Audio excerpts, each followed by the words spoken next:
Hello, everyone. Thank you for joining us. We are Up Sevens and we are live. I would like to introduce you Bogdan Copil. Hi, Bogdan. Hello. I'm glad to be here with you again. Thank you so much for joining us. Hi, Wendy. How are you doing? Hi, Veronica. All good, thank you. That's great. Thank you for joining us. So, we have great theme for today. We have wellness and well-being in digital world. We really think that this is great fit for summer break, that you have a time to think and relax and really plan the next school year. We will have also Bukky as a third speaker. She will be the last one and you can enjoy her presentation later. I would like to say also great thanks to our perfect partnership with Acer. We are Chromebook users, Chromebooks fans, and we really highly recommend them.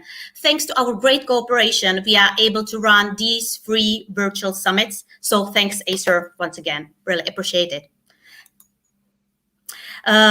Please feel free to submit this survey. You have a chance to win free seats for our upcoming events, boot camps, or summits.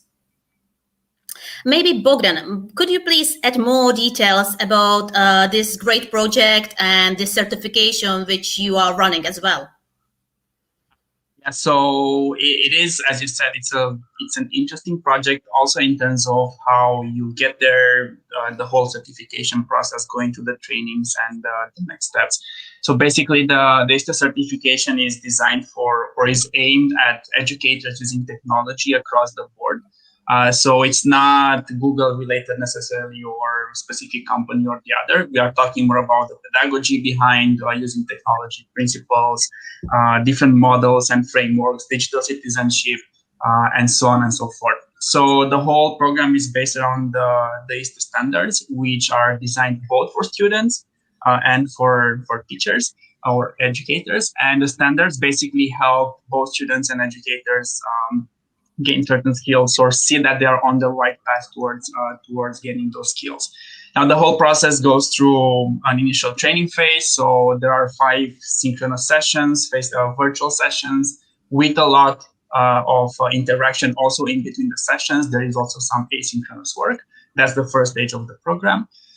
In which we go through all the content and prepare you for the next steps. And then in the second phase, the trainees actually work on their portfolio, where you put together different artifacts, be it lesson plans or curriculum designs or different videos and so on and so forth to show that you've actually mastered those skills and you've hit those standards.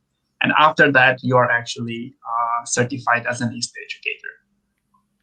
Thank you so much, Bogdan. So in a nutshell, it's a long process, but it's a really worthwhile process. So having gone through it as well, it helped me a lot, both in my training sessions and when working with other educators. Definitely, it's something that I went through too, and I really, really, really would recommend it. The fact that it's online and accessible to everybody at the moment makes it really easy to do, but it's rigorous. But don't see that as a negative thing, see that as a positive, because at the end of it, you'll know you've worked for the certification. Exactly. Thank you for the overview. Thank you. We have also different projects, different certifications. You can become Google for Education Certified Coach. So please check our website. You can register for this one as well. I don't know if I'm missing any important notes, Wendy or Bogdan, if you want to add to this topic, or should I skip to the next slide? Well, the one thing I would add is that this goes very well in line with today's session topic as well, as in what can we do over the holidays for next year. And thinking about the certification like this could be a very helpful thing to do during the holiday when you don't have all the stress coming in from everything that's happening in the school. So especially the Google for Education Certified Coach, this would be a good time to look into it and to get ready for the next school year. Yeah, definitely. It's a good time to do it because it looks at an academic year as a cycle, and starting this sort of project at the beginning of the academic year is a good timing for this sort of coaching course. Thank you. What I would like to also really mention that we are Google partner for Google Workspace for Education Plus. So feel free to contact me or other colleagues, and we can set up a 60 days trial. It's great for you, it's great for your school, it's great for your company. So feel free to contact us, and we are more than happy to provide any service, support, and information. So, and now we have time for Wendy, and I realized that I forgot to introduce myself. So, my name is Veronica. I am based in the Czech Republic. Thank you. Bogdan is based in Prague as well. Wendy is based in UK. Wendy is going to present her session. What I would like to comment is feel free to comment any notes, any questions, anything in the chat. We will be more than happy to reply your questions, post it on the screen. Wendy, Bogdan, or Bukky will reply them. One important thing as well, it's if you like our summit, feel free to add a like button just down on the screen. Then we know that you like it. Thank you so much. Enjoy it. And I am really looking forward to listening your presentations, Wendy, Bogdan, and Bukky later on as the last one. Thank you so much and enjoy it. Thank you. Excellent. So yeah, thank you for the introduction. My name's Wendy Peskett, and I'm an independent EdTech trainer, Google certified trainer and innovator. And I'll talk a little bit about being the creator of Feel Better EDU at the end of this session, because most of the things I'm talking about actually have arrived really from a Google Innovator project that I did. This session is all about using technology to make a positive change in your organisation. And I'm really going to focus on about 14 different ways that are really practical, really simple and free that you can use to make a change to your staff, your organisation, and help them to connect and to be active, eat healthy, value themselves and value others. It's all about that social connectiveness that we want to look at during this session. And as I said, it came from this Feel Better EDU project, and it started before COVID. And I was looking at why so many staff were leaving FE in the beginning, further education in the UK. But this sort of goes across the whole of the teaching sector. And I interviewed many staff, and they were saying that, you know, there were less and less staff rooms within their organisations. They felt isolated. They were eating at their desk, not taking their proper lunch breaks. And we'd lost that community feeling to a great extent within a lot of organisations, whereas we used to do a lot of social things in years gone by, and talking to staff in lots of different organisations, it felt that that was not something that was happening as often. But looking at today, we've got something else where we've got staff now that are more tech able than ever before in history. A lot of staff that were not able to use remote facilities now know how to do it. They get it, they can do it. But those staff have even been more isolated. We know that, we've all been feeling that. So we sort of assume really that that everybody is tech tired and nobody wants to be online anymore. And of course, there are a lot of people that feel like that. When they were remote teaching fully, they were exhausted and they didn't want to be on screen anymore. But now we're back to some more normality in lots of the world. We're talking to a lot of teachers that are saying that they're happy to connect with more people and they really want to seek out more connections. So rather than feeling worried that they're tired about being online, they want to seek out this personal learning network and be in contact with lots of people all over the world. So this is where this sort of idea has come from. And I'm going to take you through a lot of little activities, just like this one you're looking at on screen at the moment. So really, this is all about encouraging your staff to adopt little things. And not every member of staff will adopt the same things, but you can push these ideas out and hope that you sort of get a couple of them that each member of staff will find useful. So this first one is really useful for everybody. It's an end of day routine. And we all know that we're all less productive in that last sort of 15, 20 minutes before we go home, but it's a useful time to tidy up for the day. And what we want to try and get people into is that routine of not starting new tasks, not starting new big projects at the beginning of, at the end of the day, but using that time really to go through their email box and to send out and fire out any quick emails that they can do, and use, you know, those ones that you can do in a minute that just you can get out of your inbox, not the ones that are going to take you hours to deal with. And then thinking about the next day and creating a to-do list so that when you come in the next morning, you're ready to work and you know exactly what it is you need to do.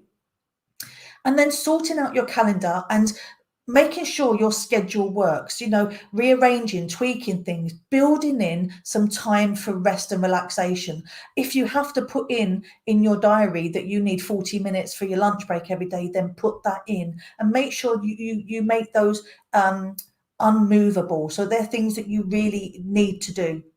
And then the last thing is switching off your notifications, and so that you're not turning into Pavlov's dogs and responding every time there's a ping on your phone. Now, that's really useful for when we're in the office and when we are in the office. But if you're still working at home to any extent, this is even more essential, because that divide between work and home life has got very woolly. So making sure you put this routine in, and at the end of the day, you switch off, you shut the lid down of your computer, and you are then in family time. And then the skills swap shop, I started to look at what skills people have in an organisation that they could offer to other staff, to colleagues. So you might be someone that's great at yoga, you might be a great eBay seller, or you make cards or jewellery, or you can teach others to draw, paint, sew, play bridge, or speak a language. All of us have got a skill, a hobby, an interest that we do outside of our work life. And if you can get those like-minded staff to offer a session, and they can be just 30 minutes, they don't have to be 2-hour-long sessions, and you get enough staff in your organisation that are happy to do a skill swap, they can then provide you with a rolling program that can last all year, that staff can dip into to relax. They can go and do a 30-minute session on, you know, speaking Japanese or learning how to paint. And these sessions work brilliantly in person, but they also work remotely. And as we've said, we've got these staff that are more tech able. And then you can use your technology to create a template or website. So the template I've created in this example is really simple. It's just a Google Doc. So it's not using things that are complicated. It's things that if you're already using Google, you've got, and you just get your staff to tell you what's on offer. They can put in a cost if there's, you know, if there's costs of paints or craft things.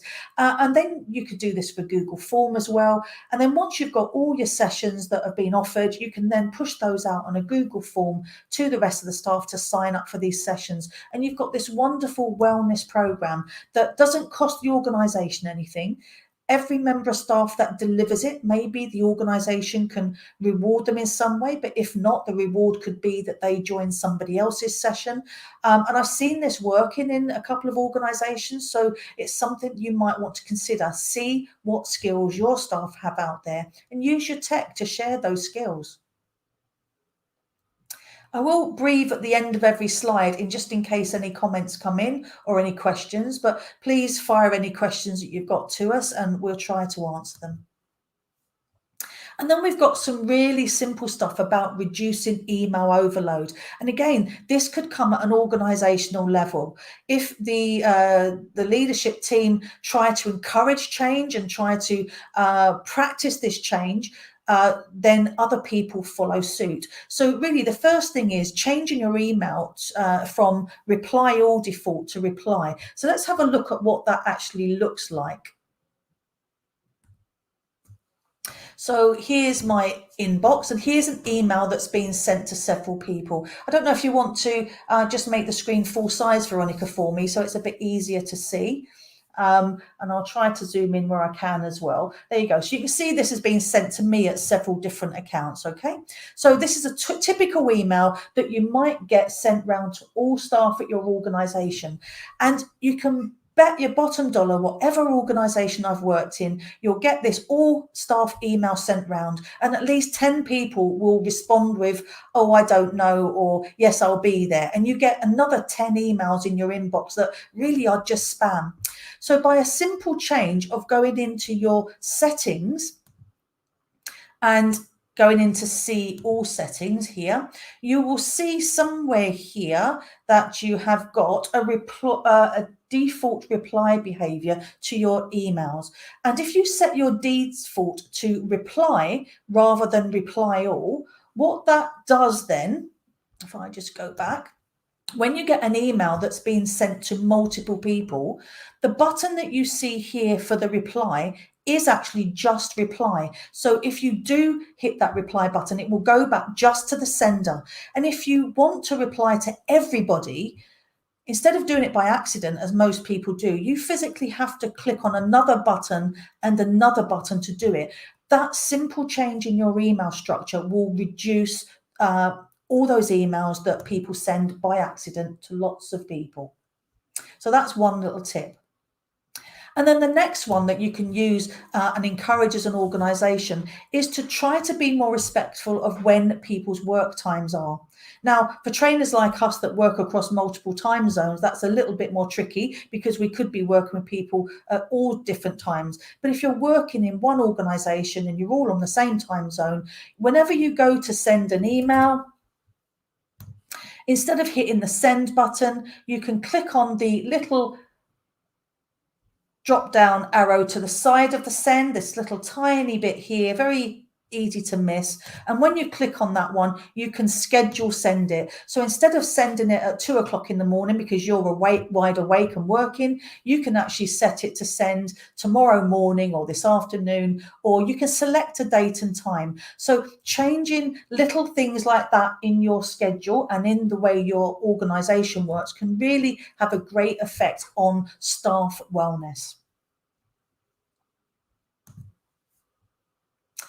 Another simple idea that costs no money is all about celebrating your staff. Using Google Calendar, you can create a new calendar that is just all about your staff work anniversaries, or if they agree, their birthdays. And then somebody in the organization knows when that person has joined the organization. It can be added to the calendars, or if people agree to have their birthdays put on there, it can be set up to send automatic emails to all those individuals on their special day. Now, everybody likes to be recognised throughout their day, and to come in and start your day off with a happy birthday email from the organisation, or we know you've worked here 15 years, congratulations. Something nice like that can really sort of lift the spirits of staff and just start their day really well. And then we might want to look at some exercise and education in one. And a podcast pace is a really nice way to do that. So a podcast pace really is just a walk, but it's encouraging people to get up at lunchtimes or before work or just after work and get away from their desk and go out. And this works really well if you can get people to work together. And while they're out there, as well as walking, they could use the time for education. They could catch up on the latest podcast. The organisation could suggest some podcasts that they think are really useful for their particular organisation, or you can give people free will to do it and let them choose their own ones. But you can add some competition in with a simple Google form. So if you add a Google form as a leaderboard, it doesn't have to be a traditional looking leaderboard, but you can put simple questions in, like making sure you've got every member of staff's name on there. When they complete it, they just select their name. They say, yes, I've done a particular length of time. You can do 30, 60, 90 minutes. And if you wanted to, you could suggest your podcast in the form here. But the lovely thing, as we know about Google Forms, is that when you look at the responses, it's very easy to see who's done the most walks. So here we can see Caitlin's already done 3 podcast pace, closely followed by David, who has done 2. And you can see on the next question, if you'd put, I did 30, 60, 90 minutes, so you can get an overview of how active your staff have been. And you could set a prize for the month, for the week, for the year for your staff. Just give little tiny incentives. It could be just a free coffee in the canteen. Anything is always gratefully accepted from most staff. So a podcast pace, a nice way to get away from your desk and to catch up with some great listening activities too. Any questions? I'll just stop just and look at there. I don't think there's any. Please just ping me in if there are. And then I started to look at what sort of apps and extensions might be useful for people that are working a long time at their desk. And there are two that I'm going to mention. And one of them is called Mindful Break, which is a Chrome extension. And all you need to do is Google for the Chrome Web Store and type in Mindful Break. And that will actually take you to download this particular extension. And what it does here is it gives you mindfulness tips. So this one that you can see on screen, I'll make a little bit bigger. Oh, no, I won't. It's not going to let me zoom in. But this little one you can see here, I'll read it to you. It says, pause for a second before you respond to an email you've received. Do the same thing before you hit send on one you've written. So it's a little tiny wellness thought for the day. And then there's a bit at the bottom that says, try a breathing exercise. So you can click on that and it will give you just a minute to regulate your breathing, to try and sort of calm and relax. And the lovely thing about that is you can take it full screen. So it actually covers up everything else you're doing on screen so that you're not distracted by any more emails come in. And you've also got a settings button where you can set reminders to say when you want these reminders to come in. Do you want them at a particular time in the day? Do you want them at particular intervals during the day, like every hour or two? But just something that makes you stop and think. Because, you know, I know myself sometimes when I'm working on a project, I will just sit and work and realize that 3 hours have gone by before I've actually got up. So finding that way for something to remind you to stop and just smell the roses. And, you know, this is a great little app for doing that. And the second one on a similar vein is called Healthy Browsing. And that's an extension that allows you to set times to remind you to blink, to take on some water, to stretch and to adjust your posture. So you can see just on the right hand side here, quite small, but it says here, blinking reminder, remind me in 25 minutes, water remind me every 45 minutes, remind me to stretch every 90 and remind me to change my posture every 20. And you can change all of those times. So you're fully in control of that. But it sounds silly to stop and blink, but if you're staring at a screen for the same time, it can be very damaging to your eyes if you don't look away and adjust the focal point of your eyes. So that blinking, it will often say to you, just stare out the window for 30 seconds, just change your focal point. So this is a really great little extension for helping you to remain healthy within your work.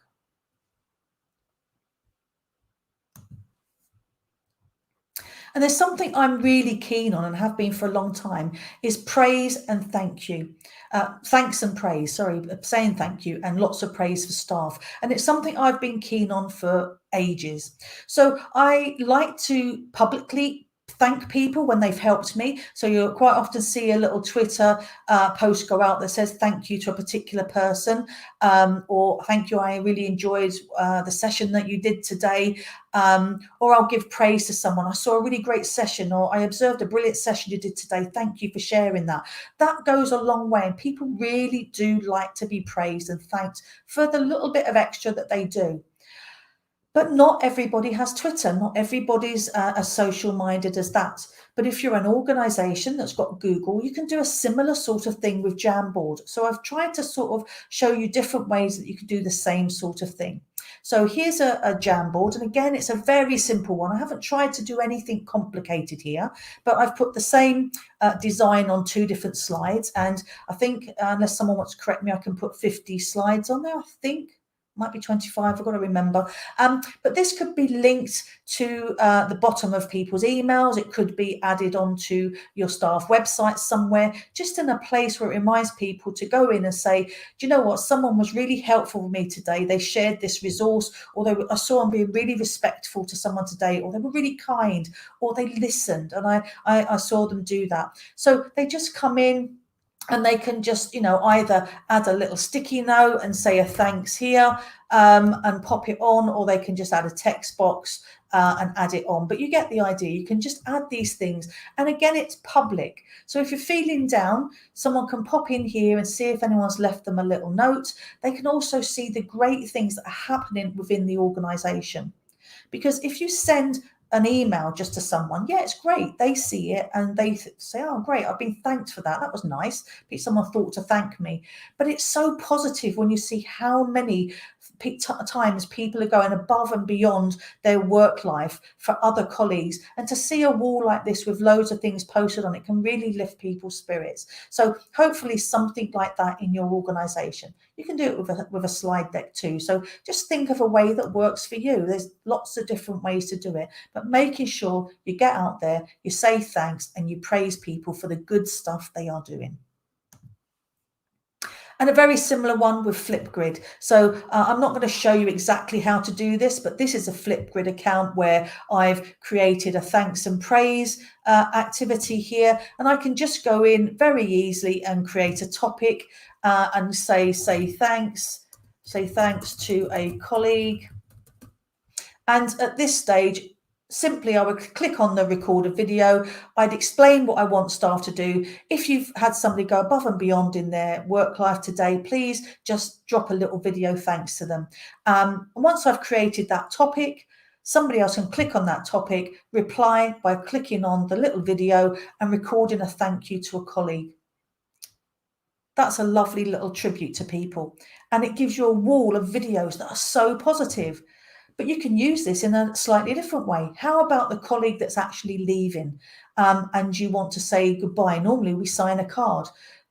If we've been on different if we're all working on different campuses, signing a card's a bit more tricky, but you could all do a little video and it'll all be in one place for that person to see when they leave and to go back to at any time that they want to. So think about how you can use these little bits of apps and tools to do really positive things within your workplace.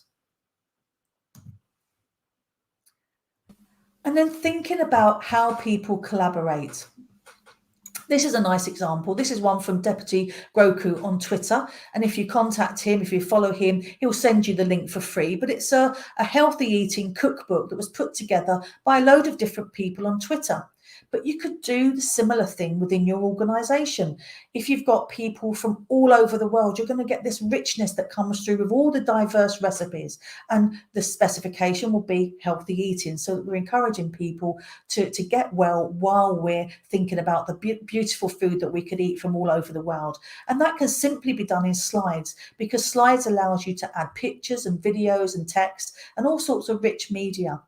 But if you want to go outside of Google and use something like Wakelet, you could do that as well. And here's a really simple one I started to put together with just links to different pictures and recipes that are all a bit healthy. And again, that can be shared out with staff and you can encourage staff to all add to it. So people feel like they're contributing.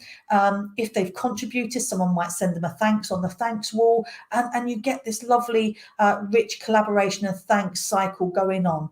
And, you know, people start to feel better.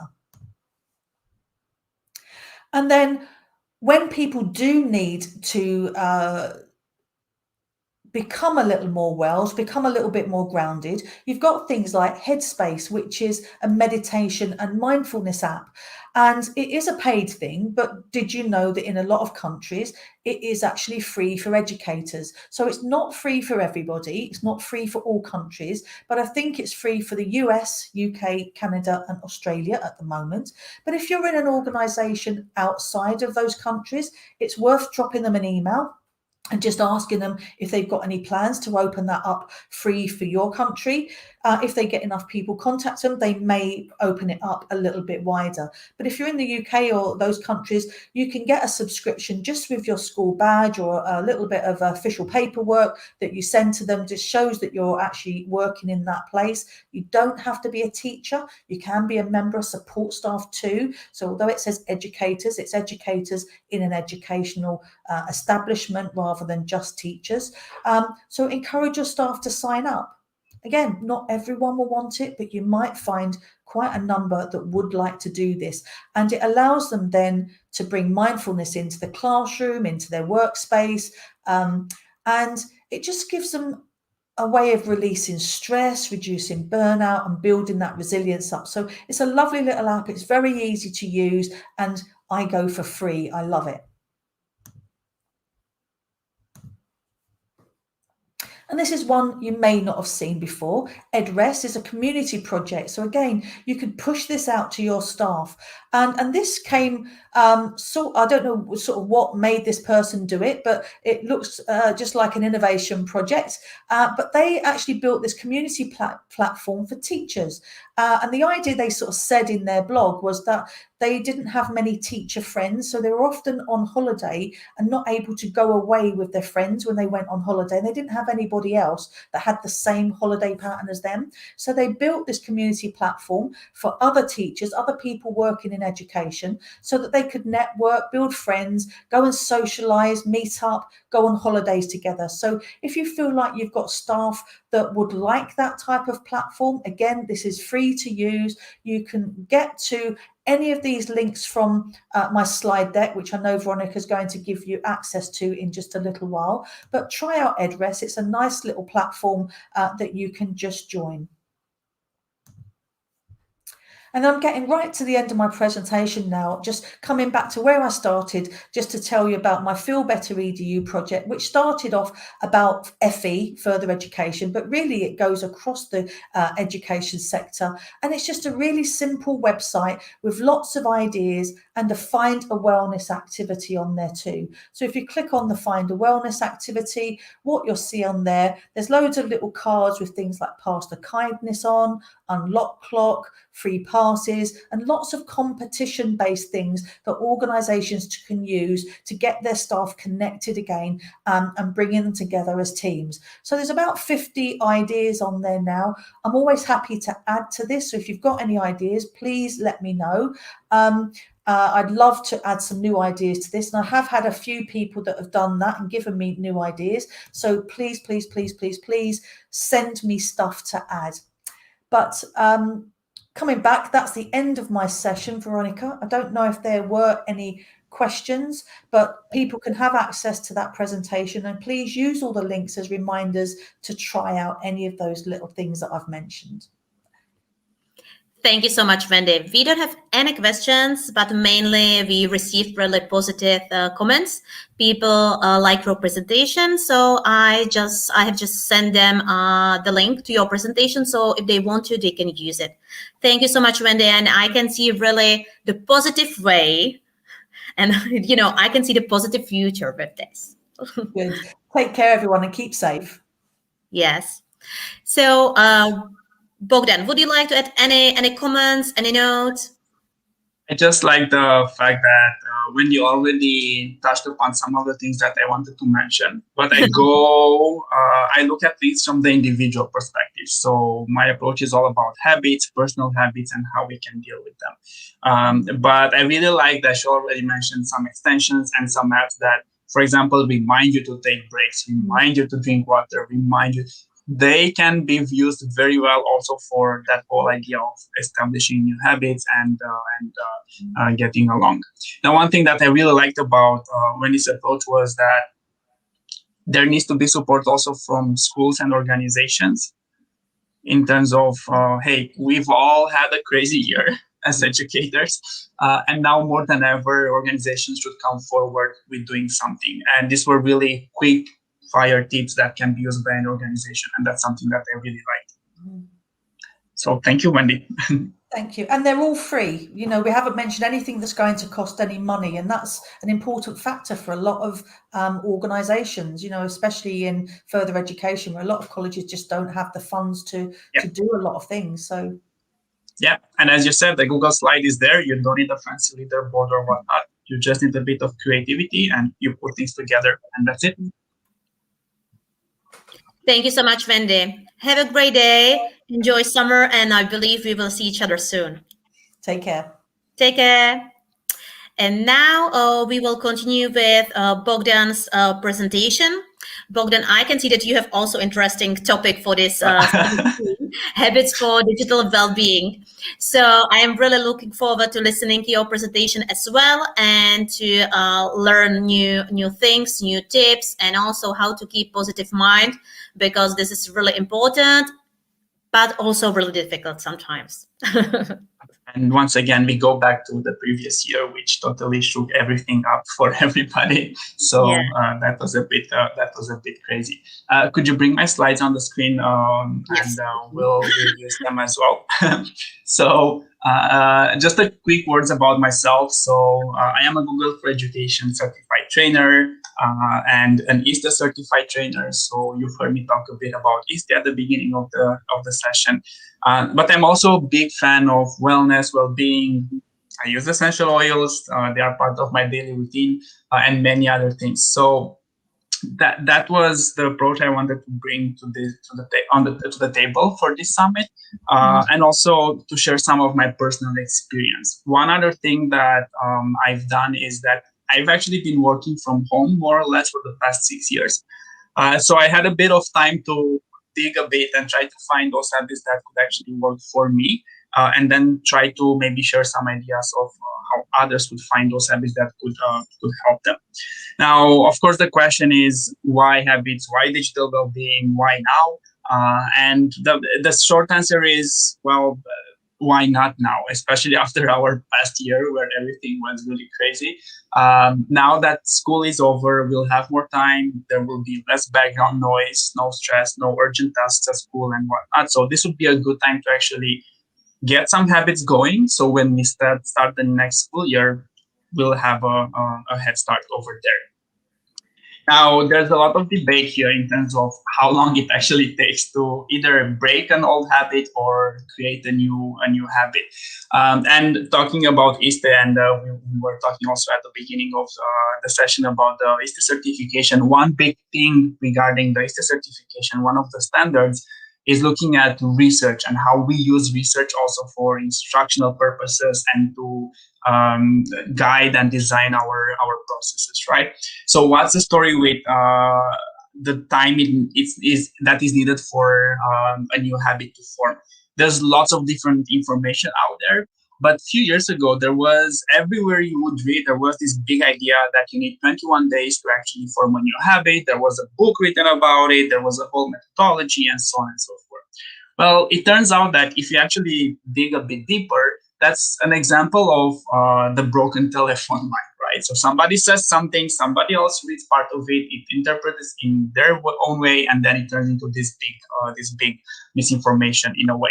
So basically, that started from a doctor called Maxwell Maltz. He had a book in 1960. He was basically a plastic surgeon, and in his book, he made some observations related to how people behave after surgeries and whatnot.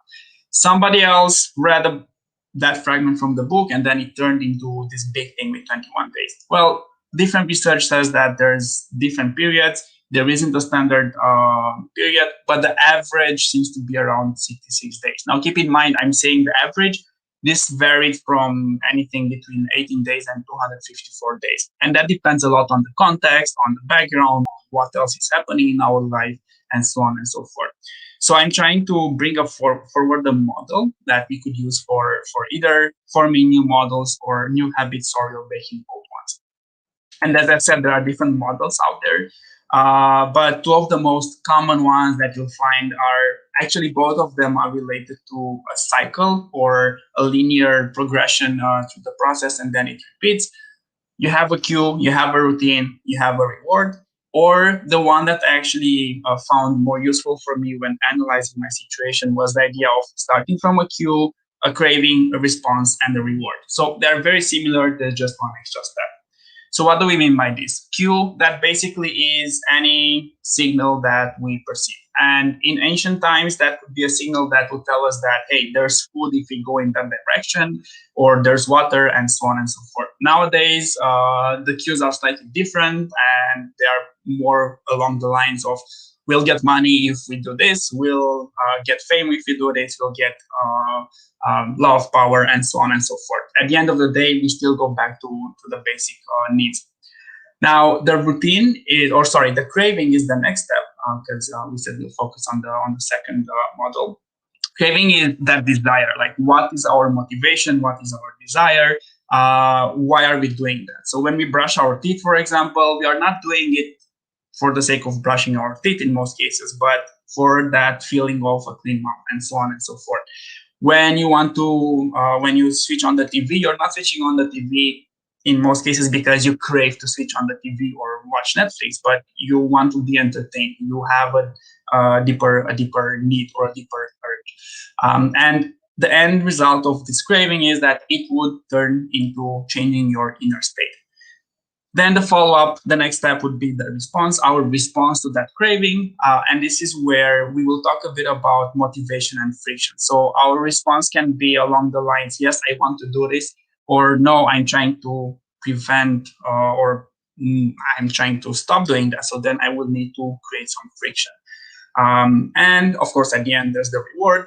And this is where we need to think about the reward in terms of what's the satisfaction, as in what's in it for me, but also what am I learning from this? Because our brains are constantly learning. And these are things that are also deeply ingrained in this whole process. Now, full disclaimer, I'm not a neuroscientist. I'm not a behavioral psychologist. So these are just things that I've read about and I've tried on my own, and I wanted to bring them forward as an idea. That whole process with the cue, craving, response, reward can be, as I said, put in a loop. And we could break it down into two major components, the desire part and the solution part. So the cue and the craving, this is what we desire or we want to change. The solution, this is what we will be doing. And just to give some examples to make it maybe clear, right? So our phone buzzes. This is one of the most common distractions we have nowadays. What do we want to do? We want to check the notifications. Why? Because we might be stressing about, hey, who's calling us? Are we missing out and whatnot? We grab our phone. That's the response. And then our brains, by doing that repeatedly, link grabbing our phone with the phone buzzing. So sort of like Pavlov's dog. There are so many habits and so many reflexes that we're not even aware of. This is one of the most common habits that's mentioned out there nowadays. Another example with emails. So Wendy was giving us some tips for emails. We open our inbox. We see we have 100 unread emails. That's the cue. We feel stressed, overwhelmed. That's the craving. We want to get over that stress. We want to feel less overwhelmed. And then we start doing other things to compensate for that, right? So, I don't know, we are touching our face. We are biting our nails. Our different other actions, these are just some examples once again. But by doing that repeatedly, we get to a point where that action, like touching our face or whatnot, is associated with reading your emails. And if you're paying attention to what you're doing on a day-to-day basis, you might find yourself in this kind of situations. Like, hey, I noticed that I'm touching my face. For example, I did notice that I was doing that a lot during live streams and live videos. So I needed to do something about it, and I'll share some of the things that I've changed in my environment for that. And as a follow-up of that whole process, as I said, this is just a framework. There are many others. I just want to talk a bit about the four laws of behavior change. And these are from James Clear's article called 3 Steps Habit Change. He also has a book, and this is a part of of one of the chapters from the book. I think it's called Atomic Habits. But this is where we think about what we can do at every single stage of that habit formation process. So do we want to create a new good habit? Well, we can change things, make things obvious. Let's say I want to start running, make it obvious. Put your running gear and your running shoes next to your bed in the morning. That's the first thing you notice when you wake up. You want to, as Wendy mentioned, you want to say thank you to your colleagues. Put a reminder on your phone that reminds you to send a message or something like that. So that would make it obvious. Then for the craving part, the desire, the motivation, you need to make it attractive. So try to make it attractive so that there's less obstacles in your way. You want to do it as much as possible. Make it easy to respond or to act. The same idea, as many obstacles you remove from your path, the easier it will be for you to actually go and do that action. And of course, there needs to be a reward. So try to reward yourself at the end of the process. Now, the opposite is also valid if you want to break a bad habit.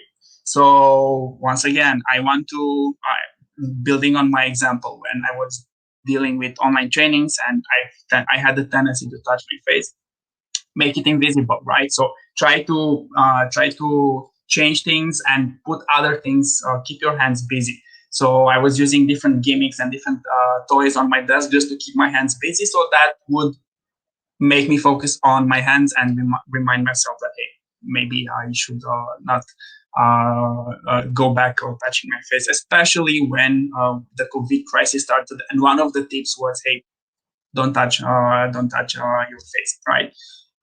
The same story goes, make it unattractive. So a friend was struggling with waking up in the evening. The first thing he was doing, he was grabbing his phone, and of course, light, you'll disrupt your sleep even more. So I said, why don't you put your phone in your drawer rather than having it right next to the bed? There's a small obstacle in between, and you will have to take one extra step to get your phone. So that will decrease the chance for you to actually reach out for your phone and turn it on. The same idea with making it difficult and making it unsatisfying. Think about how you could actually make those bad habits go away by changing the rewards you're focusing on. Now, the question is, okay, we have this framework. And by the way, please let me know if you have any questions. I wanted to have this intro as an overview of what lies behind setting new habits. And now I want to dive a bit into some tips, right? And one of the first things is the environment. So in many cases, we did mention motivation, we did mention environment. Motivation is good, but in many cases, it's lacking. So we are not motivated enough, or it just wanes away. So that's why if we tweak our environment, we can actually compensate for that. And in many cases, it's much easier to focus on the environment besides the motivation as well. So I'm inviting you to actually observe your environment. What's on your desk? What do you usually have nearby, right? What can you change in order to help you with your habit changes? So as I said, I want to take breaks. Well, I actually bought a small I don't even know how you would call it. They have them at the hotels usually, and I literally have it in front of me just to remind me to take breaks. And every now and then, I just jump out of my chair and go have a walk. Same idea with the extensions that Wendy mentioned, like mindful break and healthy browsing. Same idea. That's part of your environment. They can help you. They will remind you to do things until it actually becomes a habit for you. Remember, 66 days or however long it will take for you. So what are some of the things that could help us observe and help us analyze what's happening, right? So luckily, especially when it comes to mobile phones, they already come with various apps and settings that help you analyze your behavior. So for example, for an Android phone, you already have the digital well-being directly in the phone settings. For iOS or iPhones, you have the screen time. And you can already start from here and have a look at, hey, how am I spending my time online? You can set even certain goals for yourself, as in you want to spend less time on your screen. You could set up app timers. So if you see that you're spending too much time on Facebook, you could set a timer, which basically would help you spend less time on that app, right? Then once we see what's happening and we have some data, we observe what's happening in our daily routine and maybe with our environment, it's a good moment to reflect on what we would like to change. Now, another idea is to focus on small things to begin with. And especially if you want to adapt new habits, don't mix too many of them at the same time, because that might be tricky. So I've included a link. Google actually has a whole tool that will help you reflect on your habits. It's a really small and short quiz, but they will actually give you some recommendations at the end. So you do actually have some questions, like, do you lose focus when you lose track of time when you're on your phone, or do you use your phone when you're with your family, or do you constantly check your phone, or different questions like this. And you could even use this tool as a starting point for your own reflection. So you don't necessarily need to go to this assessment and start from here. That's a good starting point as well. But you could start from these questions and analyze what's happening in your day-to-day life. And as I said, they will actually give you some recommendations. Of course, because it's a Google it's an example of a Google platform, a Google site. They will give you some recommendations mainly for Android and for the Google products, but you can easily adapt them for other platforms, right? So once again, you'll see the example of the digital well-being app I've told you. YouTube has a similar approach, and by the way, many platforms and many apps have that, including Facebook and many other social media networks, right? You also have some recommendations for winding down, because in many cases our phones already have built in some of these tips, and some of these tips can be related to notifications, the light on the screen, and so on and so forth. So this would be a good starting point if you want some quick tips. Now, going back to my presentation, actually, this is where I would invite you to act, and I just want to give you some simple ideas that you could use as a starting point. So the regular breaks, Wendy already mentioned this, and this is really important, especially, as I said, in the past year when we've spent so much time in front of our laptops, in front of our devices, because we were teaching or we were training or we had to help our kids, and it was a continuous process just in front of the screens all day long. And this is where those reminders can be very helpful. So just grab water, go outside, stretch your legs, move a bit. So think about the timers, and when you mentioned those two extensions, so mindful break and healthy browsing, there's also a technique called the Pomodoro technique, where you schedule your time in blocks, working blocks, and you have certain breaks in between. So that might be something that you would want to look into. There are also extensions for Pomodoro technique that remind you to take a break, and then they can also block all the other websites, for example, and so on and so forth. Now, another thing that Wendy mentioned quickly was the notifications. These are one of the biggest distractions and one of the biggest issues we have with our devices and with the fact that we are constantly connected. And I will actually tie it with the next one. Do not disturb mode. Set limits and also communicate them with the others. So because we are so used to have everything now on the go, I've seen this a lot with teachers where parents were expecting them to do things then and there because they needed to have a reply for their email. We need to remind ourselves that we are only human, and we also had so many things on our plates as teachers. We need to set boundaries and set limits and also clearly communicate them with the others. So for the notifications, as I said, one of the best things you could do is to actually make them invisible. Remember those laws that we were talking about earlier. Just switch all notifications off. Remove the numbers of notifications from your icons on your phone. Just don't let them have any power over you. And then, of course, the next step would be you can just set up times during the day when you check your email, for example, or when you check Facebook, or when you check Twitter, or when you check other apps that might give you notifications. And this leans into being more aware of how we use our devices, right? So we might be stuck waiting at a doctor's office, or we might be stuck in traffic.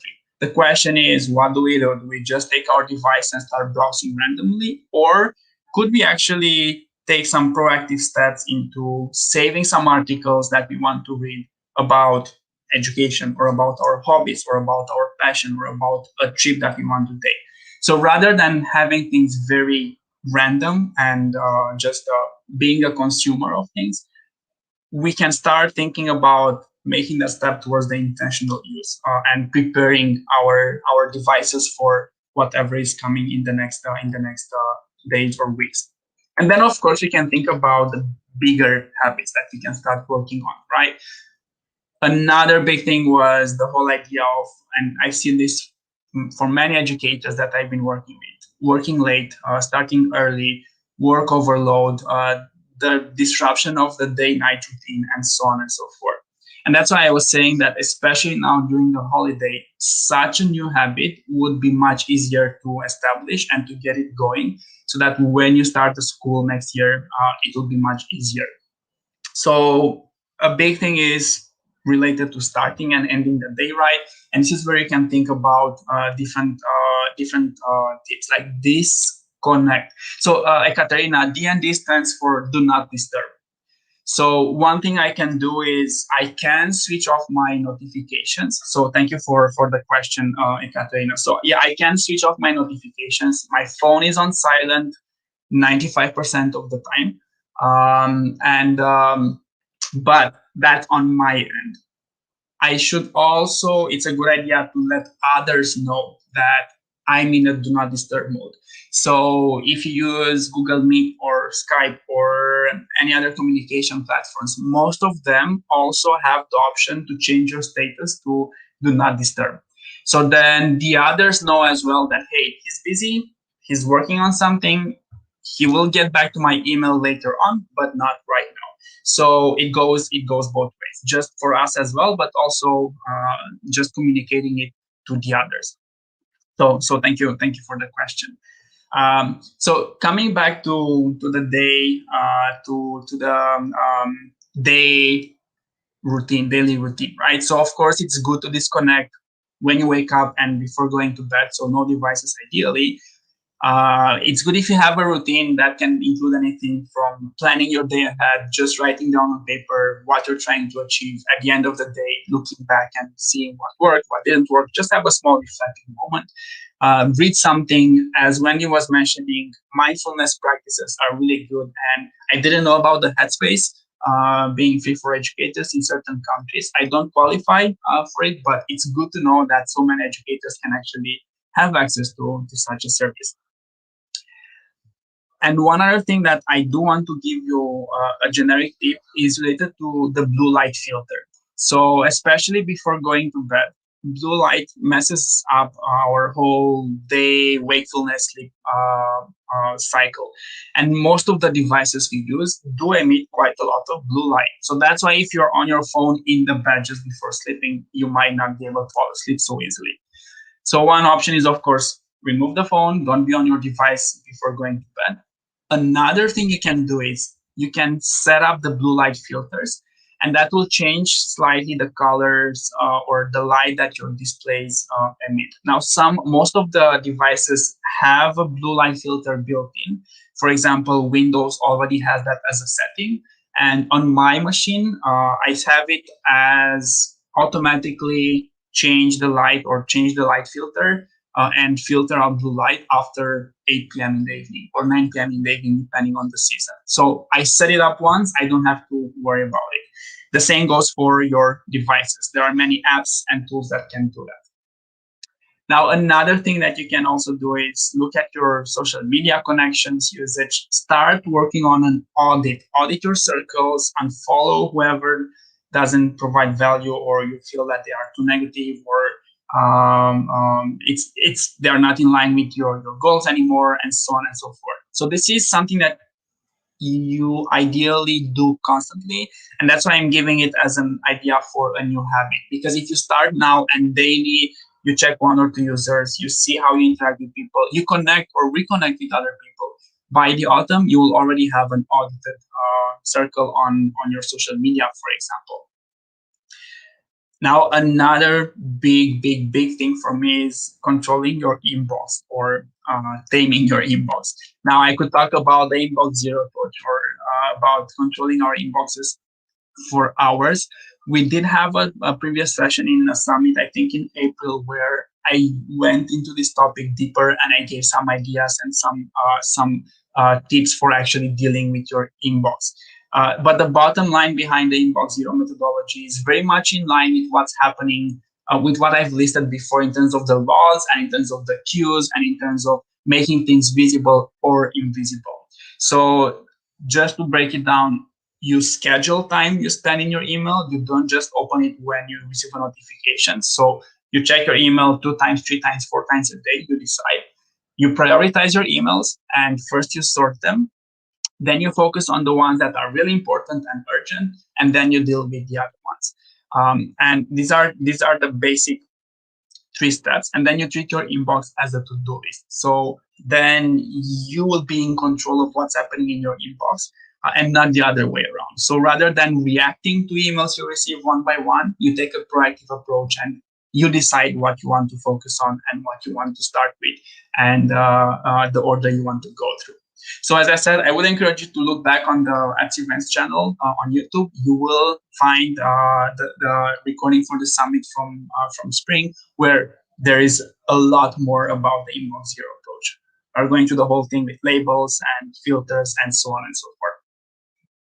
So these are just 3 bigger things that I wanted to invite you to play with and experiment with. Now, just for the playful part at the end of the session, I would invite you also to check the digital well-being experiments that Google has. So the Google experiments are a series of small apps or different interactive projects created by various people that actually are sometimes fun, sometimes handy, but they can, in this case, because we are talking about digital wellness and well-being, they can help you analyze what's happening, right? How are you spending your time, for example? So you could see how your phone usage looks like in bubbles, or you could actually look at different ways of making your phone not invisible, because you cannot make it invisible, but adding one extra obstacle, or make it adding more friction, making it more difficult to actually reach out for the phone. So I would invite you to check this out as well. I will put the link in the chat, and I can put it in the chat. So Ekaterina, sure, if you think can help in any way, just give us a sign. You also have the contacts on the slides, and feel free if you have questions to let us know. We'll be more than happy to help out with more input and more details. How are we with the time, Veronica? Because I don't want to go over and I don't want to take from somebody else's time. Bogdan, definitely. If you want to continue, feel free. No, I appreciate it. I have been checking Bukky, and I can't see her on a StreamYard. So I will be trying to send her a reminder. Hopefully, sure. We don't have any technical issues in this case. Sure.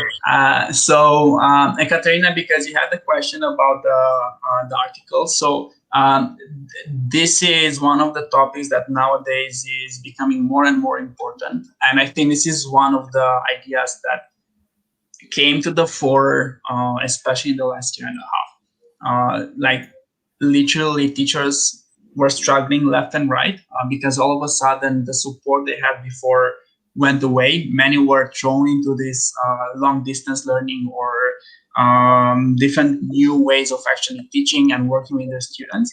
And many of them had to adapt overnight. So schools were sort of in the same situation. So the digital well-being or the well-being in general sort of fell through the cracks. So I would also be interested to see what the article or what approach you would take for the article. And maybe you could also share it with the other people on the stream. Now, when I went through the slides and through these ideas, I wanted to, wherever possible, give some tips for some apps and just the tools. But I also wanted to talk more about the bigger principle and to leave you with this idea of, hey, there is no one size fits all. We have some starting points. So we have some starting points. We are, in most cases, spending too much time in front of the computer or in front of our phones. But even here, once again, it depends a lot on the context. So I've launched at some point an online class, which was done on Facebook. And of course, I was on Facebook a lot because I was replying to the participants. I was giving them feedback. We were interacting. So can I just say that, oh, I've spent too much time on Facebook? If I take it out of context, yeah. If you look at the bigger picture, not really, because it was intentional. So this is where, as I said, you have to be very careful with analyzing your environment and your situation. Do we have any questions in the meantime? I don't see any questions, Bogdan. So I think everyone likes your presentation. I mean yours and also Wendy. So I can see that Wendy is still here, so I don't know if she wants to join us for a bit. It would be fun also to see how, as I said, what's happening in the next school year. Also, in terms of, I'm really curious of how organizations will deal with this, because there's only so much we can do on our own. But when we go back to school, of course, there's the whole environment. There will be new challenges for sure, like with any new school year. So we will have to get the ball rolling in a totally new environment for most of us. That's true. That's true. We will see what's going to bring us. So I will be sending the reminder to Bukky, because it would be great to get her here and to be listening her presentation. I believe we will get her here.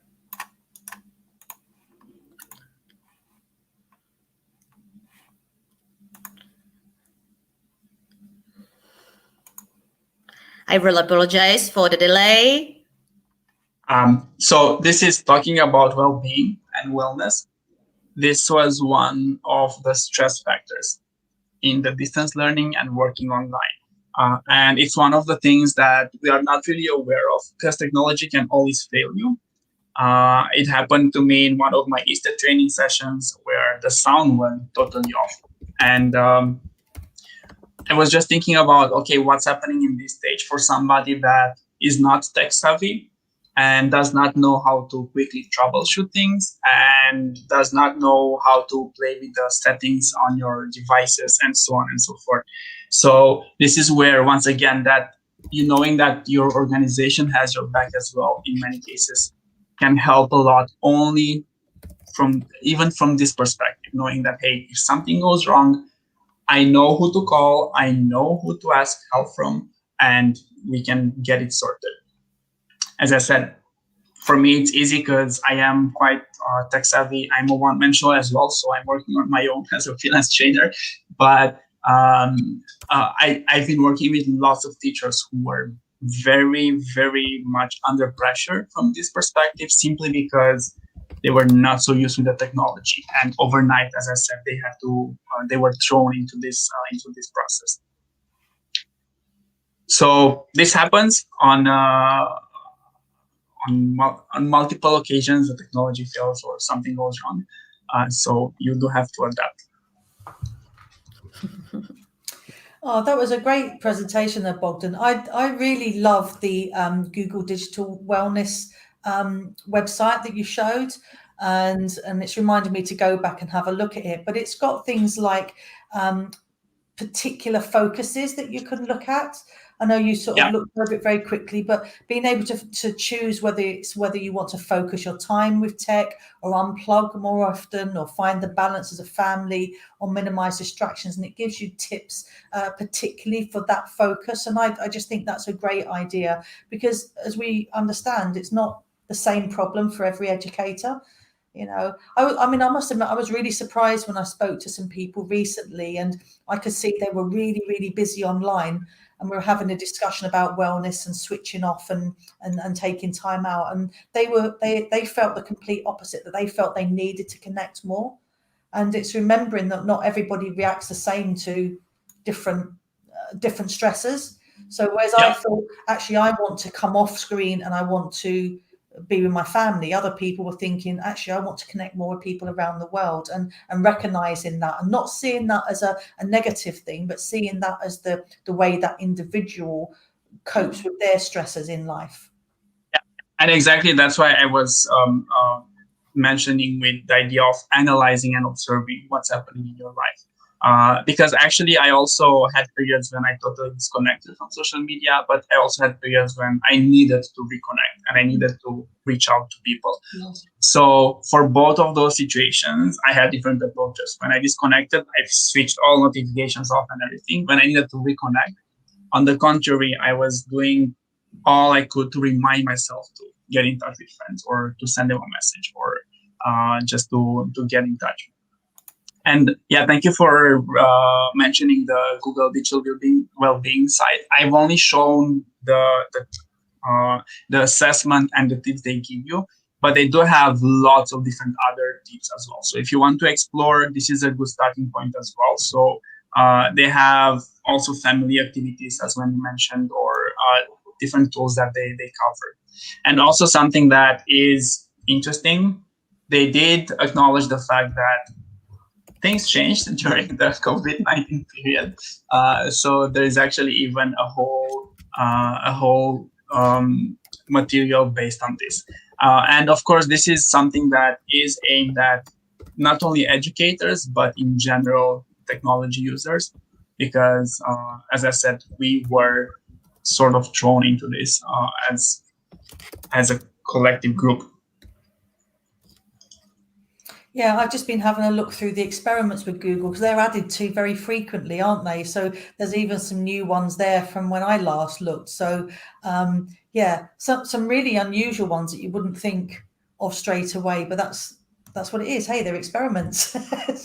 Yeah, well, that's why they're called experiments. And as I said, like, this is such a small idea. It's like a printable paper phone, which helps you take a break from the digital world. So, but this builds on the idea of adding an obstacle, right, on and making it more difficult for you to reach out. Absolutely. Oh, it's nice. Bukky's joined us. Hello. Hello. Thank you So for joining sorry. us. We have been waiting for you. Hello. All right, fantastic. So sorry about that. No, we have been just looking forward, meeting you. Just ramping up expectation. I've got a PowerPoint. Is it okay for me just to get that ready to share? Yeah. Okay. All right then. Get that there. Share the screen. Okay. Right. So can you see this? I always have to check. Yay. Yes.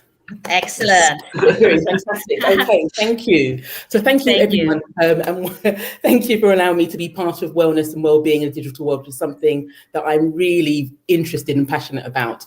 And I'm going to be looking at it from the theme of 21 days, teach a 5 a day. And I've used those hashtags because that is how it's actually shared on Twitter, where we predominantly have activities.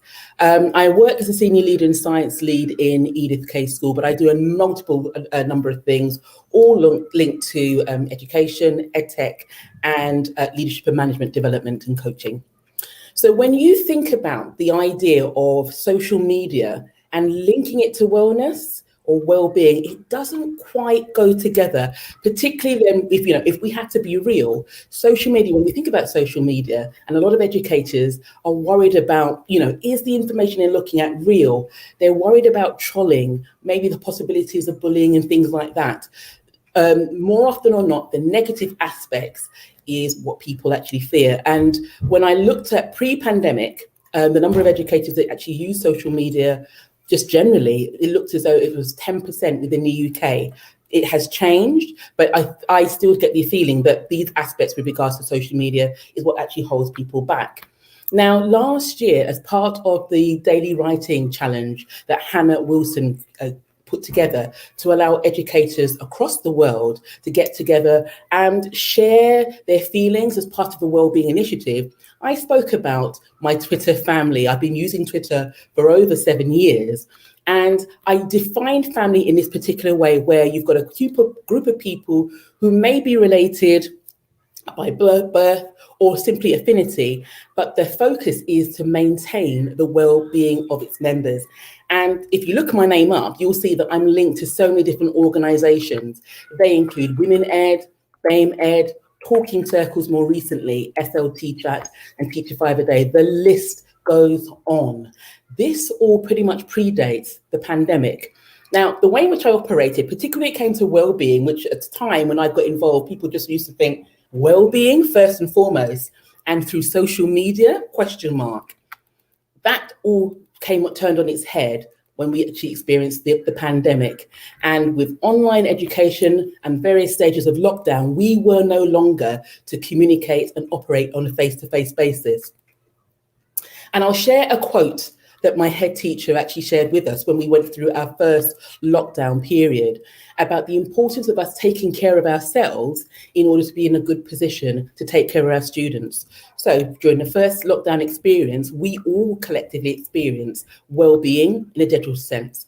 And my head teacher took charge in making sure that we had daily briefings where we just touched in and just shared how we were and whether or not there were situations going on at home that impact upon our lives, because obviously a lot of people had families and they needed to make sure that beyond doing the work, they took care of them as well. Sharing any particular staff updates and discussions, all centered around well-being, but giving us time and space to do that. WhatsApp group created so that we could have a little bit of fun. And again, just keep ourselves connected. Zoom meetings and phone calls. There were multiple ways in which the technology was used to help us connect, touch base, and keep as well as we possibly could. That also included the Zoom briefings that took place on Friday, which had a specific wellbeing focus. So I created quizzes and Kahoots. We actually played some various games I'd never even heard of, Stop the Bus, and used it as an opportunity to talk about art. Again, all deliberately planned and with a focus. We even had sessions online where mindfulness was the theme. It gave us an opportunity to actually watch and hear some staff demonstrate some of the breathing techniques that will help us to keep calm. There are various ways.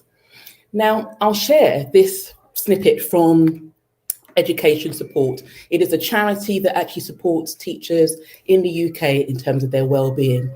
And the Wellbeing Index, they provide the most in-depth and robust findings in relation to the mental health of educators within the UK.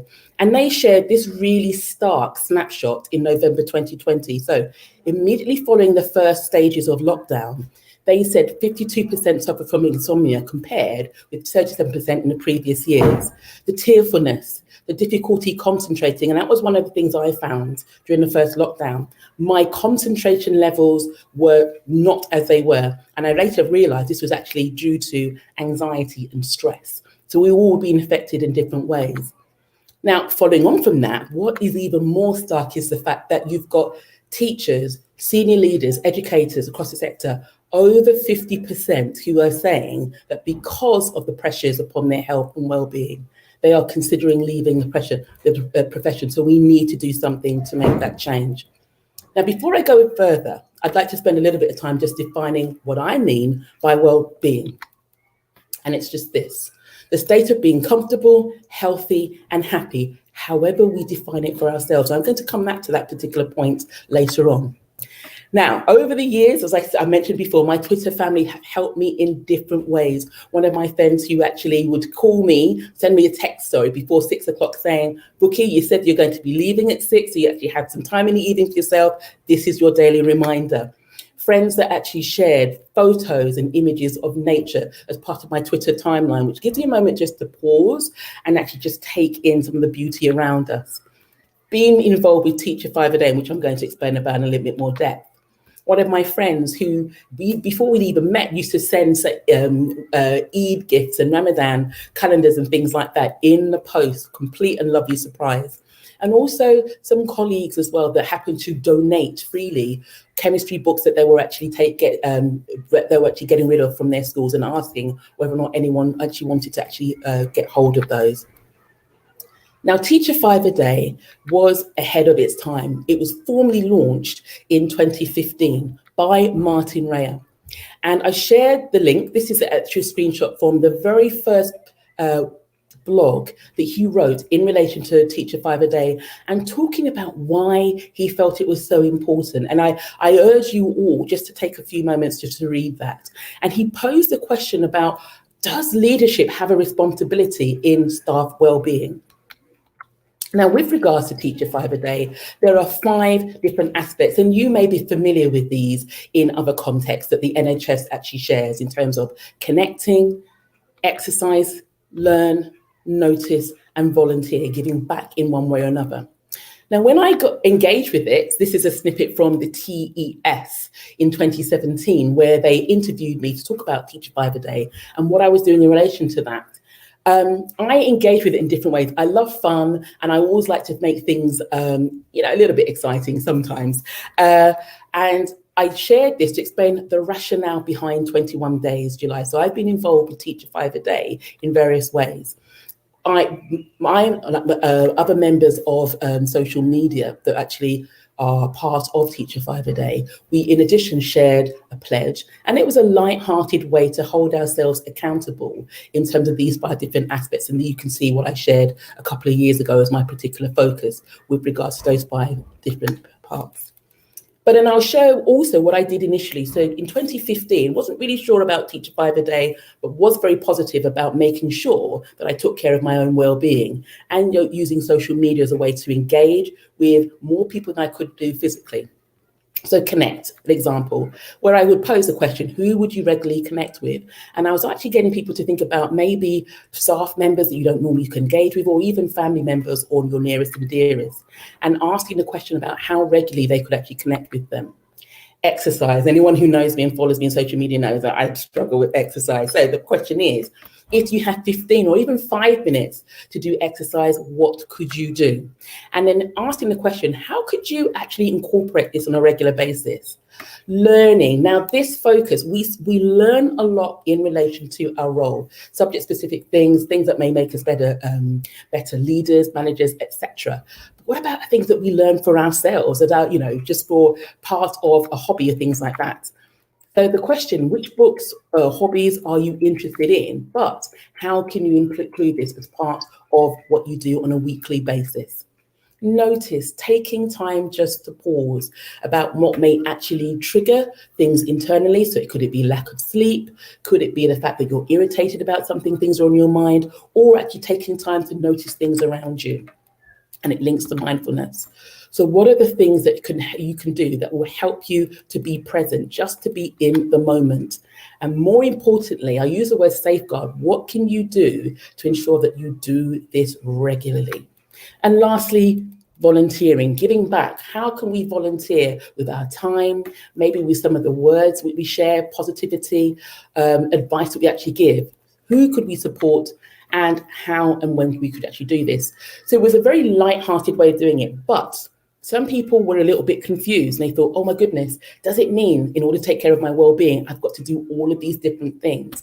And I realized, no, it's not meant to put pressure on you, but allow you just to step back and take care of yourself. Because ironically, in order to be good as we possibly can, as my head teacher said, we need to take care of our well-being, and we're not always great as educators doing that.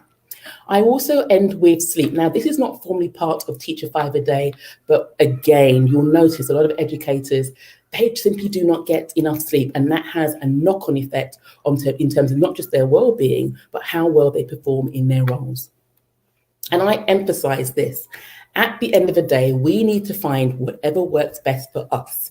And it may be a bit of a tension because in schools, they may have wellbeing initiatives and endeavours that don't quite hit the mark.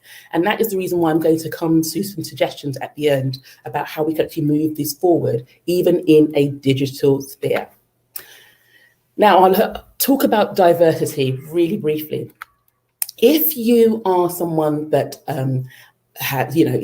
would be defined by the 9 protected characteristics, so in terms of gender or race, sexual orientation, age, etc. There will also be some aspects with regards to well-being that is not quite explicit. So there may be some concerns or worries that you may not feel that others, unless they understand your context or maybe even experience similar things from you, that will understand. So I've put this quote there to actually show the impact about the fact and the importance of diversity. I basically did 21 Days July just to make a positive difference and to end on a light-hearted note basis, because generally pre-pandemic, and I think even more so as we go through the pandemic, once the 1st of July hits, teachers, head teachers, senior leaders, teaching assistants, we are clinging on until the summer break starts. And I think that's a bit of a shame to experience our time that way. So I'll share the various versions of Teach a 5 a Day that I've done over the years. As I said, I've been involved since 2015, and I've done versions, as you can see. And you can notice the shapes of the designs, how they differ. Looking at apps and things like that. My edtech influence and leanings come through there, but looking at how we can actually save time so we can actually have more time for the things we love or to spend it with the people that we love.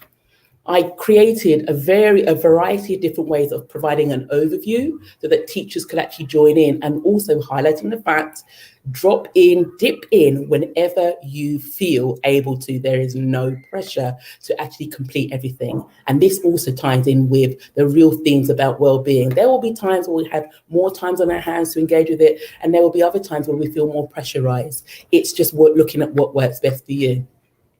And this looks at what I did last year when we were going through the very first lockdown, looking at various ways and linking everything to the lockdown.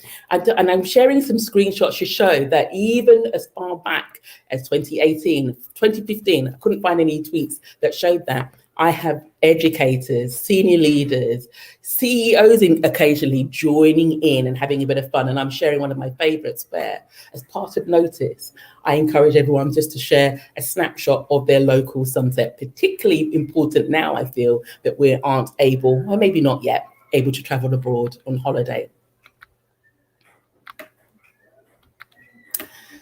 This year, I decided to do things differently.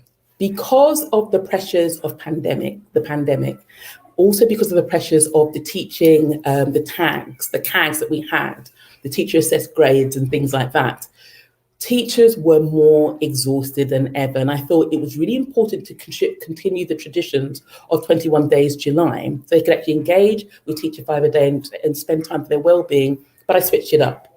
So the first 7 days, what I normally do on Twitter, where I share a post of an activity they can actually engage with, and they can add to the thread about what they've actually done. I then decided to have a slow chat for the middle part, and then also use Twitter Spaces for the first time for the latter part. Now, this gives you an example about some of the things that I shared, not just on Twitter, but also on Instagram, encouraging people to actually join. I actually had videos to make it a little bit more engaging, looking at what we're learning, things that we're actually noticing, etc. I also had an opportunity of being sponsored. So I'm very grateful to the Mindful Teach who decided to sponsor the 5th day, where educators were asked to nominate someone who they think would actually appreciate the gift, basically stationery. But teachers love stationery. We love the snacks that come with it as well. And it was really great to participate in that and actually select some winners for Twitter as well as Instagram. I connected with Twitter Movie Nights as a really ingenious way of getting educators to talk about a film that's all being watched at the same time. Tonight, it takes place at 8 p.m. We'll be watching a movie, and also looking at some finger exercises. We spent a lot more time than ever online, and it's really important that we exercise our fingers, particularly with the use of the keyboard. As I said, with the slow chat, now I chose that because it gives educators an opportunity whenever they have the time to engage with the discussion. So there's no time pressure, and it allows educators to participate if and when they feel to. So I'll just show you some of the themes I've actually shared. Between 7 and 8 p.m, I go online on Twitter, post a question, and then just see how educators actually engage with that. This is for tonight, so feel free to join in. And if you're wondering, well, how do I join in? The discussions take place on Twitter. Please search the hashtag 21 Days July, and you'll see the tweet and the thread that's already started, and you just join in. And tomorrow's theme will be looking at what helps to put a smile on our face and makes love, helping us just to capture that even though it's been a challenging year, there are some positives, and we can actually share that and engage in a virtual sense. And as I said before, the latter part of 21 Days July this year will be in Twitter Spaces. They only go to for half an hour, again at 7 o'clock from the 15th until the 21st of July. But it gives educators who prefer the audio experience a little bit of sense of connectivity, so we can hear each other's voices in many cases, but it enables the conversation to go to progress, but also allows us to connect and engage in different ways around the theme of our own personal well-being. Now, looking to the future, and I did actually mention this, I think in order to make the focus of well-being, wellness in a digital space a priority, we need to remember and capture what we've experienced during the lockdown, the fact that it may not necessarily replace face-to-face connections. There are still ways in which we can actually engage with each other, connect and communicate in ways that aids our well-being. So the key priorities, again, thinking about the collective and individual well-being of staff, not easy. And that is the reason why there needs to be discussions about what would collectively work in a general sense. We won't get it for everybody, but at least we can see that, you know, if your school community can see you're trying, that will enable more engagement. Also thinking about workload. I mentioned about the CAGs, the teacher assessed grades, that added to our workload. And it wasn't necessarily down to the schools per se, but looking at crunch points, are there things that can be done to alleviate workload so that we can actually have more time to do the things we love? And technology has a great place in this. And lastly, looking at recruitment and retention. As I go back, the wellness index actually highlighted that over 50% of teachers and school leaders were considering leaving the profession due to their health, the pressures upon their health and well-being. So this is something that really needs to be targeted and tackled. At the end of the day, we can just simply share something like this online, and it could be through any social media platform of your choice that enables people to engage and just to step back and think about their well-being. So I end with this. Make a list of things that make you happy. Make a list of things that you do every day. Compare the two lists and adjust accordingly. One of the reasons I didn't share this earlier, I'm so interested in well-being, is for two reasons. One, I used to have workaholic tendencies, and it made me sad to think about all the things I was actually missing in my life because I didn't actually quite balance things correctly. I now look at work-life flow, where sometimes I might be doing things at work that links to my well-being and vice versa. But also, we have one life. I always stress that.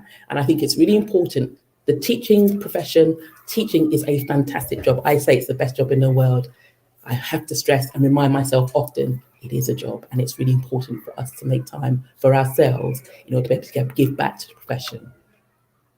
Thank you so much. I've just shared some social media details if you want to contact me on Twitter, Instagram, it's exactly the same handle, or via WordPress. Thank you so much. Thank you so much, Bukky. It was great, really interesting. I will bring also Bogdan and Wendy just for by my message.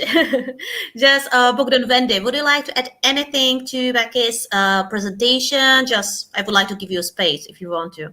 Yeah, I thought it was a very insightful presentation, and I really love the simplicity of some of the things, like make two lists and compare them. And that's the space you're sort of filling there is exactly what my Google Innovator project was all about. It's all about looking at individuals' wellness and how we can make those really simple changes and connect and learn and, you know, value ourselves and others, all those sorts of things. So yeah, I'm glad that Bogdan also said that we need to make conscious and continuous effort to make these changes. It's not something that one size fits all. Mm-hmm. I totally agree. And spending the time, I think now what's great, I mean, it's unfortunate it took the pandemic to do this, but there is now a greater consideration, greater discussions, greater focus on wellness, well-being, and looking at sustainable things that we can do that will help us, as well as our young people and the families, to remain well. So yeah, it's good to see that that's now a topical conversation. Yeah, I mean, this last 18 months, I've never had a better work-life balance, and you know, and I'm intending to keep that. You know, just for simple things like I stop and I go and walk in the garden and see if there's any strawberries to eat. Just simple things like that, and enjoying it and being in the moment. You know, it's lovely. It's lovely. Yeah, that's great to hear. I hope you do have some strawberries, by the way, Wendy. I do. I'm going to have a look in a minute. So spying a bit on the 21 Days July hashtag, and there are loads of awesome conversations happening there. So I think it's a good starting point for anybody that needs some inspiration for simple things to do, or for bigger things as well. But Yeah, no, thank you, Bogdan, for changing. As I say, it's just really, even people, you know, that don't engage, but they can just see, you know, just see the conversations. It just shows that, you know, you have a lot of educators who their well-being is a key priority, and they're happy to share the various ways in which they undertake it. Thank you so much. Awesome. Thank you so much, Bukky. So thank you, Wendy. Thank you, Bogdan. Thank you, Bukky. So as a last thing, I would like to mention a few points. And one thing is, please don't forget to put like button just down if you enjoy it. And also, I would like to tell you a bit more, like if you want to share and watch our videos, our podcasts, so you can see the links on the screen now. You can find a lot of interesting topics there. Also, a huge thanks to Acer again, because we are able to run these free virtual summits just thanks to our great cooperation. Also, just a reminder, if you want to, feel free to let me know, contact us, and we are more than happy to set up the 60 days trial for the Google Workspace for Education Plus. Yeah, I think it's great, and feel free to send me a message. Also, you can see our hashtag and of our social media, so please feel free to follow us. And you can see that we are planning our upcoming virtual summits. So it would be really lovely if you join us in the future as well. You will keep all the attention, and we also thank you for really interesting comments, questions, for your participation, and really enjoy the summer. Relax. And I think you had a great chance to learn new tips and tricks how to use your free time if you want to. Thank you so much, and have a great summer. Take care, everyone. Thank you. Take care, everyone. Bye-bye. Thank you.